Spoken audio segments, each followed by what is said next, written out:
Assalamualaikum warahmatullahi wabarakatuh ya. Jumpa lagi saudaraku, Jemaat Kliwon ya, dimanapun Anda berada. Menanggapi komentar saudara kita ya, kaitannya dengan bagaimana cara berinteraksi dengan kodam pusaka. Ini pertanyaan bagus ya teman-teman ya. Jadi pusaka ya, namanya pusaka. Kalau itu tidak berfungsi, berarti yo ngapain kita memiliki pusaka? Nah, untuk bisa memfungsikan pusaka, maka Anda harus bisa berinteraksi dengan penunggu dari pusaka tadi. Pusaka itu ibarat ya, ini ya, ibarat besi seperti ini ya. Ini besi mati ini. Kan besi itu, pusaka itu kan besi. Pusaka ya dalam Jawa itu adalah keris ya. Keris atau tumbak ya. Tapi identik dengan keris ya. Kalau tumbak ini alat perang ya. Digunakan untuk perang. Tapi kalau keris kan tidak gitu. Tidak untuk perang. Untuk pegangan. Ya, memang keris memiliki sisi apa ya, sisi kegaiban gitu ya. Cobalah ketika keris itu dibuat ya, mencari bahannya ini yang berkualitas, bahannya harus dari meteor, kan seperti itu. Terus ketika menempa harus puasa, mencari puasa. Sebenarnya itu kan proses penyelarasan ya, proses pemasukan energi dari makhluk halus atau dari kodam ya, sehingga ketika sudah dibuat ya, maka pusaka itu akan memiliki yang namanya kodam, yang disebut dengan kodam pusaka, kodam yang menempati sebuah pusaka. Nah, teman-teman Jemaat Kliwon, ilmu yang mempelajari tentang bagaimana kita ini berinteraksi dengan pusaka, itu namanya ilmu tayuh ya. Sebenarnya basic ilmu tayuh itu ya, basic ilmu tayuh itu adalah kepekaan rasa, peka suasana alam, olah batin.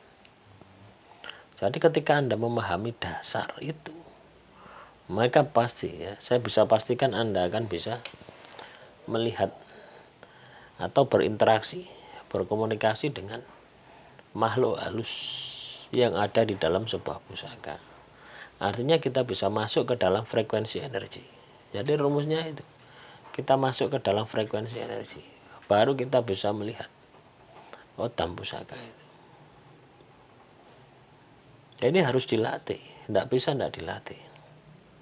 Ada yang mencoba ya, pusaka ini ya, ditaruh di bawah bantalnya ya, ditiduri ya, ada juga seperti itu. Bisa ya, kadang bisa, kadang ya juga tidak. Harapannya supaya pusaka ini nanti kodamnya masuk ke alam mimpi. Loh, saya juga pernah dulu merasakan itu, melakukan itu ya. Saya punya pusaka tinggalan mbah saya itu ya. Saya ingin tahu ya, pusaka ini jari ini kalau ingin ketemu dengan penunggunya itu harus ditiduri, tak tiduri. Ternyata ya tidak ketemu gitu loh. Tak tiduri tidak ketemu. Ya padahal ya penunggu itu hampir setiap hari saya lihat gitu. Ya, tapi saya tidak bisa membedakan apakah itu pikiran saya, apakah itu dimensi batin. Itu yang tidak bisa saya lakukan. Sehingga saya tidak tahu bahwasanya ketika saya melakukan itu pada melihat itu, padahal itu sudah terbuka mata batin saya. Dan sejak kecil itu. Ya, sejak kecil saya kok selalu diikuti oleh orang yang pakai surjan ya, orang tua pakai surjan, nyengkelit keris, selalu diikuti, kemana-mana diikuti. Nah, setelah dewasa ya, saya melatih olah rasa, olah batin, peka suasana alam, baru saya tahu, baru saya sadar bahwasanya yang saya lihat itu adalah kodam dari pusaka itu. Tidak sejauh itu ya. Tidak sejauh itu. Tak coba komunikasi ya. Saya ajak komunikasi, saya ajak bicara. Nah, ternyata iya. Ya, saya coba perintahkan, saya panggil ya dari jarak jauh. Saya di Pasuruan, dia ada di Malang. Dia datang. Nah, ini kan menunjukkan bahwasanya itu adalah pusaka apa? Kodam yang menempati pusaka keris tadi. Ya. Terus ilmu apa yang harus dilakukan? Bagaimana cara melatihnya? Ya, ya Anda harus melatihnya. Ya. Anda harus melatihnya. Nah, yang paling cepat ya supaya kita bisa masuk ke alam energi ya, ke frekuensi energi itu adalah dengan puasa. Ya, semakin Anda sering puasa, maka kepekaan rasa Anda akan semakin tinggi. Ya.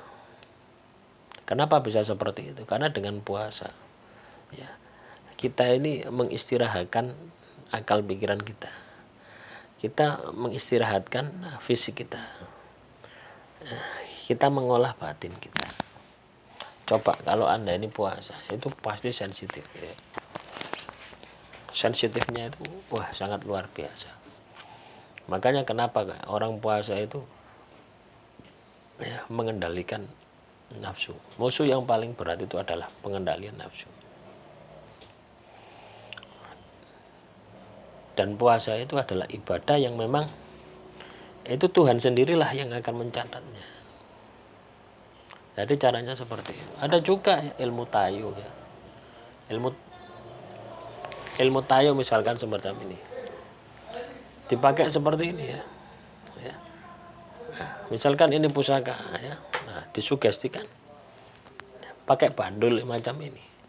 Ditanya, "Wahai pusaka, apakah kamu ada kodamnya?" Kalau ada kodamnya putar ke kanan. Nah, ini akan mutar ini. Jadi ada kontak energi semacam itu. Bisa ya pakai bandul bisa. Pakai pusakanya langsung bisa ya. Jadi pusakanya dipegang pucuknya seperti ini ya. Nah, terus kita sugestikan, kita tanya. Itu cara-cara yang apa? Cara-cara yang bisa Anda lakukan. Itu sama ya dengan ditiduri, ya, sama. Ya. Tapi kalau Anda tidak ingin ditipu, kalau Anda tidak ingin ketipu, maka Anda latih dengan sering puasa. Ketika Anda sering berpuasa, otomatis ya, mata batin Anda ini akan peka. Otomatis mata batin Anda akan tajam. Nah, ini ilmunya ya. Kadang kita itu yang tidak bisa itu ya. Manusia ini sebenarnya memiliki kemampuan dua dimensi. Dimensi lahir dan dimensi batin. Kadang kita tidak bisa membedakan. Mana penglihatan lahir, mana penglihatan batin. Anda harus bisa membedakan dua ini. Ya. Dan Anda bisa terbantu dengan menutup mata. Ketika Anda melihat, tutup mata Anda. Ya, supaya apa? Supaya mata lahir Anda tidak mengganggu Anda. Ini bisa Anda lakukan. Ya, ini bisa Anda kerjakan seperti itu. Ya. Demikian yang bisa saya sampaikan. Semoga materi yang saya sampaikan kali ini bisa bermanfaat. Assalamualaikum warahmatullahi wabarakatuh.